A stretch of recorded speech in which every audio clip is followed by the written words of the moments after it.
సరే ఇట్లా మాట్లాడుకుంటూ పోతే మీరైతే మాట్లాడుతూనే ఉంటారు. మనం ఎంత చెప్పినా సరే ఇప్పుడున్నటువంటి ఫాస్ట్ గ్రోయింగ్ పీపుల్ అందరికీ, వాళ్ళు మెకానికల్గా బతుకుతున్న వాళ్ళందరికీ మీరు మీరు మీరు ఎంత చెప్పినా ఆయన చెప్పేవాళ్ళు చెప్తానే ఉంటారు. మరి ఆయన పిల్లలు ఎక్కడ చదువుతున్నారు, వాళ్ళు ఎక్కడ ఉంటున్నారు అనే క్వశ్చన్ కంపల్సరీగా వస్తుంది. సో వాళ్ళకి ఏం చెప్పచ్చు? చాలా ఫాస్ట్ అంటాడు. మేము చాలా ఫాస్ట్ కొండలు ఎక్కుతా ఉన్నాము, 15 కిలోమీటర్లు పరిగెత్తా ఉన్నాము, గాలిపటాలు వేస్తూ ఉన్నాము, ఇంకా బొంగరాలు తిప్పి జల్లాగడి ఇవన్నీ తెచ్చిపెట్టినా, గోలిగుండ్లు ఆడేది ఇవన్నీ తెచ్చిపెట్టినా. ఓకే, చాలా ఫాస్ట్గా అన్నీ చేసుకుంటాము. టకటకాని ఆవులు తెప్పించినాము, మిషన్లు పెట్టినాము, చెక్కగానికి లేచినాము. మేము ఫాస్ట్గా చాలా ఫాస్ట్గా ఉన్నాం కదా. ఓకే, అంటే ఫ్లైట్లో అమెరికాకు పోతేనే ఫాస్ట్ అనుకుంటే అది ఎట్లా కుదురుతుంది? నీ ఆహారంలే, నీకు ఇష్టమైన నీ ఫ్రెండ్తో గడిపేదానికిలే, నువ్వు వారం లీవ్ పెడితే పింక్ స్లిప్ ఇచ్చి నేను ఉద్యోగం నుంచి పెరికేస్తూ ఉండరు. నీకు ఇష్టం లేకపోయినా అక్కడే ఉండాల్సి వస్తూ ఉందని చాలామంది అనుకుంటూ ఉండరు.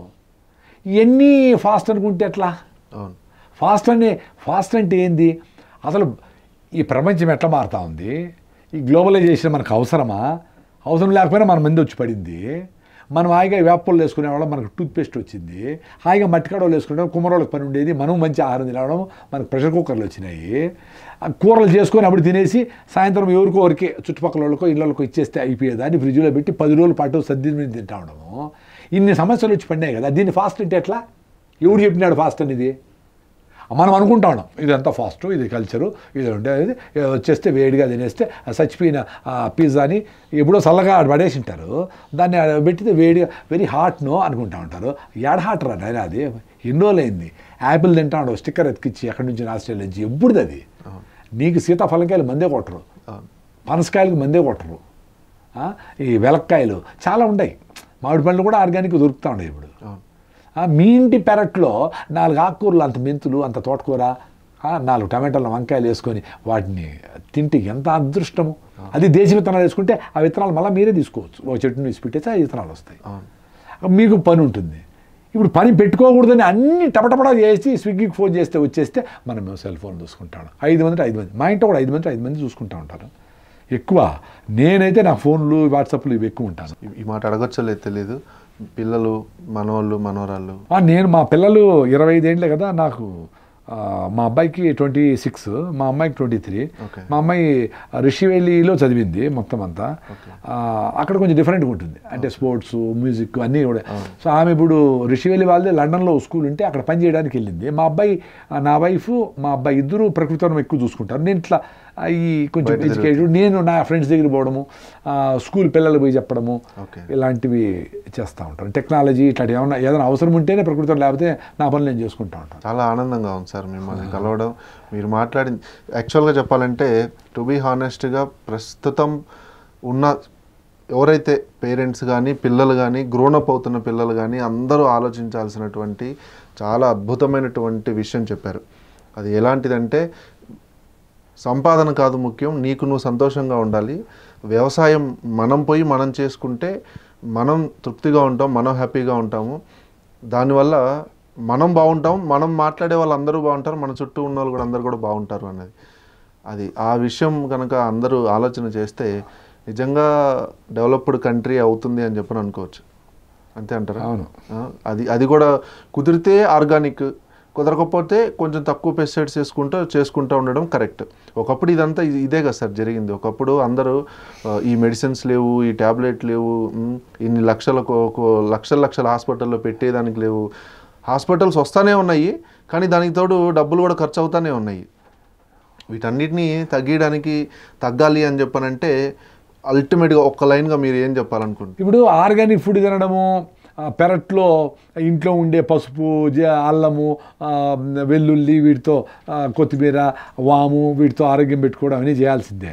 కానీ 200 బీపీ వచ్చింది అనుకో, వాడు నువ్వు వెల్లుల్లి తిను అంటే వాడు పోతాడు, రాత్రికి పెరాలసిస్ వస్తుంది, ఏదో అవుతుంది.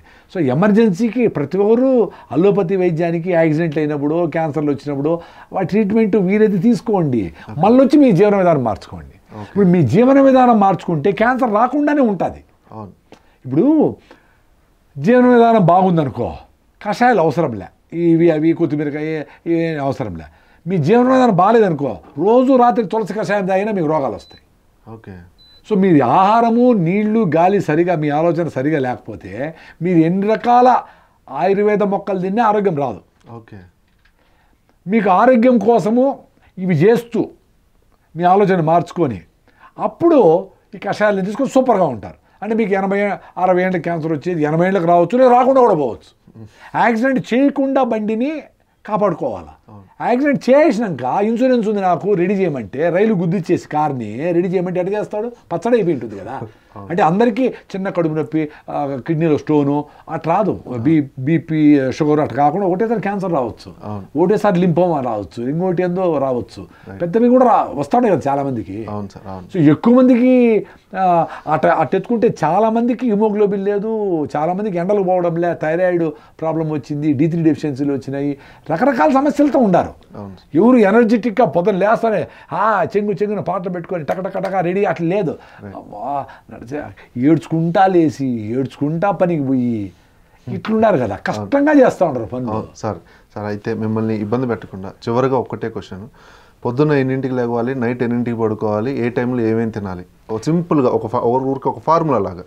ఇది అన్నిటికీ కండిషనింగే లేదు. ఓకే. నాకు అసిడిటీ అంత భయంకరమైన అసిడిటీ ఉండేటప్పుడు టైంకి తింటే కూడా మండిపోయేది. ఓకే. ఇప్పుడు అసిడిటీ లేదు, లైనింగ్ బాగా వచ్చేసింది, రాగి జావతో బెల్లం వేసుకొని రాగి జావతో పోయింది. ప్లస్ నేను మంచి ఫుడ్ తింటా ఉన్నాను. ఏమేమి ఫుడ్ సార్ మీరు తినే? నేను రోజు రాగి సంగటే, ఆరికలు లేదా సామలు రాత్రి నానబెట్టి అన్ని సామలు ఇంత రాగి పిండి వేసి సంగటి, దాంట్లో పప్పు చట్నీ ఇవన్నీ తినేసి 2 ఫ్రూట్లు, ఒక నువ్వుల లడ్డు, నిన్న మిగిలిపోయిన సంగటిలో నీళ్లు పోసి పెట్టి దాన్ని పిసికేసి దాన్ని మజ్జిగ వేసుకొని ఒక 2-3 గ్లాసులు, ఇవన్నీ ఎట్లా సరదాగా ఒకటే పూట తింటాను నేను. పొద్దున్నే ఫుల్గా తింటా. పొద్దున్నే రాగి జావ తాగుతా ఉండే, ఈ లోపల తగ్గించిన ఒకటేసారి తినేస్తూ ఉండా. పొద్దున్నే వాకింగ్ చేసేటప్పుడు 2 వెల్లుల్లి వేసుకొని చిన్నగా నములుతా పోతా ఉంటే దాంట్లో అలసిన్ అనేది హార్ట్ బ్లాక్స్ని కరిగిస్తుంది.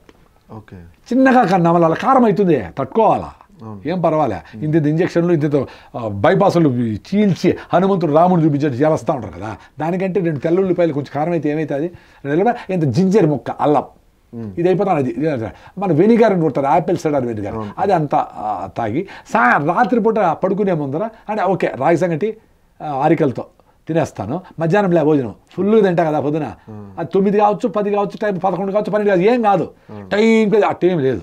కండిషనింగ్ అది అనుకొని మనం 9 1 గంట అయిపోయింది అట్లా ఏమీ లేదు.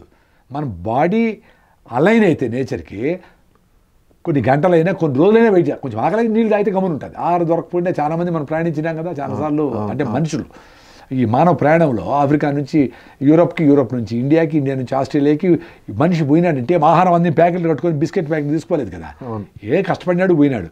సో ఆ కండిషనింగ్ అనేది బయటపడాలి. తినేసి సాయంత్రం గూట్లో దీపం నోట్లో ముద్ద, గూట్లో దీపం పెట్టేటప్పుడు తినేయాలి. అప్పుడు తినేసి 7:30కో 8కో పడుకొని కొంచెం ముసలివాళ్ళకి 1 గంటకు నెలకు వస్తుంది. ఇట్లా దొల్లి 2కో 3కో లేసి చిన్నగా పనులు చేసుకుంటా ఆవులు గడ్డి పెట్టేది, వాడి నోటికి అటుకు పోయి వాడు నములుతా ఉంటే చూస్తా, అది మెడిటేషన్.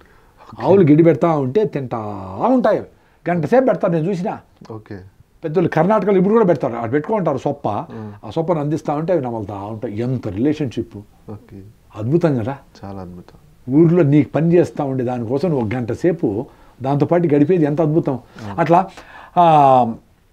పొద్దున్నే 2కు 3కు లేస్తారు, ఇంకొంతమంది 4కు లేస్తారు, పిల్లోళ్ళు 5కో 6కో లేస్తారు. పని అంతా ముందైతే జీవన విధానంలో పొద్దున్నే కల్లాపు చల్లి ముగ్గు పెట్టాలంటే ఆ పోయేసి కల్లాపు చల్లి గొంతు కూర్చొని ముగ్గు పెడితే అదే యోగా.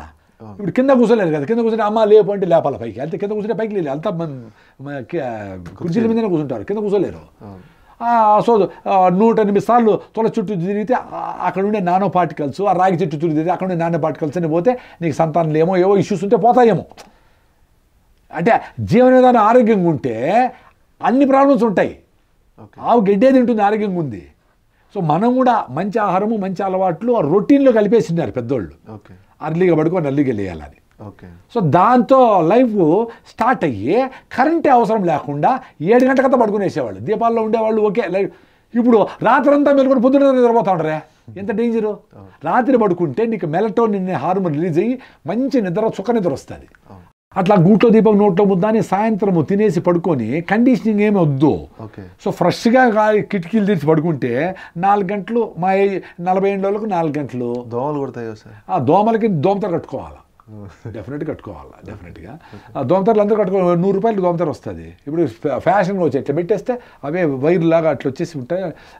అట్లా కొంచెం అట్లా పొద్దున్నే 2 లేసేవాళ్ళు 3 లేసేవాళ్ళు డిస్టర్బ్ చేయకుండా అట్లా నడుస్తూ ఉన్నారు. అట్లా తినేసి రాగి జావ, అసిడిటీ, గ్యాస్ట్రిక్ ట్రబుల్ అయ్యి ఉండేవాళ్ళు, వీక్నెస్ ఉండేవాళ్ళు, హిమోగ్లోబిన్ తక్కువ ఉండేవాళ్ళు అందరూ ఒక వారం సద్దపిండితో జావ, సజ్జలు, చోళ్ళు అంటారా, చోళ్ళనే ఏమో అంటారు అనమాట, సజ్జలు, బాజ్రా, వాటి పిండితో బెల్లం వేసుకొని, షుగర్ లేకపోతే బెల్లం వేసుకొని రాగి జావ పొద్దున్నే ఒక వారము, సజ్జ పిండితో జావ ఒక వారం. పొద్దున్నే 4 గ్లాసులు, ఒక మనిషి మినిమం 2 లేదా 4 గ్లాసులు, కొంచెం మనలాగా కొంచెం గట్టిగా ఉండి బరువు ఉండాలి. 4 పొద్దున్న 2 గ్లాసులు లేస్తానే, సాయంత్రం 4 గంటలకి స్టీల్ బాటిల్ ఎత్తుకుపోయి 2 గ్లాసులు తాగి చూడండి, అద్భుతాలు జరుగుతాయి. ప్రతిరోజు తాగాల, ఒక వారం తాగి చూడండి, డిఫరెన్స్ తెలుస్తుంది.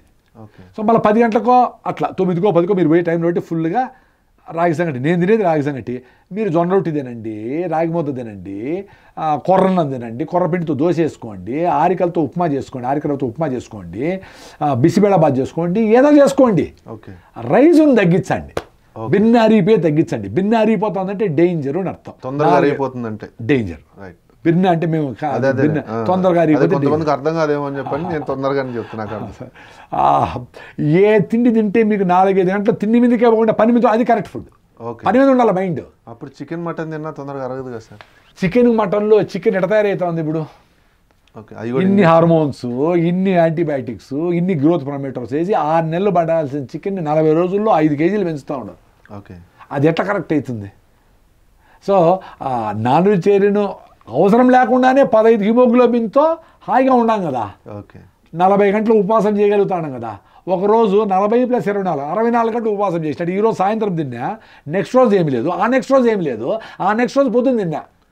అప్పుడు మైండ్ క్లియర్ అయింది. ఓ ఇది ఊరికే డ్రామా చేస్తూ ఉంది, ఆకలి 1 గంట తిను అంటా ఉంది, ఇదంటా ఉంది, సిగరెట్ తాగమంటా ఉంది, కాఫీ తాగమంటా ఉంది, ఇది డ్రామా చేస్తూ ఉంది అని మీకు మీరు తెలుసుకునేదే లైఫ్. అట్లా తెలుసుకున్నాడే బుద్ధుడు. అందరిలోనూ బుద్ధుడు ఉంటాడు. నీ బుద్ధి ఏం చెప్తా ఉంది నువ్వు అబ్జర్వ్ చేస్తే అదే బుద్ధుడు. సో అది చేయాలా అని నేను మీలో కలిగే ఆలోచనలు మీరు అబ్జర్వ్ చేసే స్టేజ్లో మీరు రాగలిగితే అన్నిటికీ సొల్యూషన్ అదే. చదివేది, ఫుడ్, రిలేషన్షిప్స్ అన్నీ దాంతో వస్తాయి. నేను కోరుకునేది అది.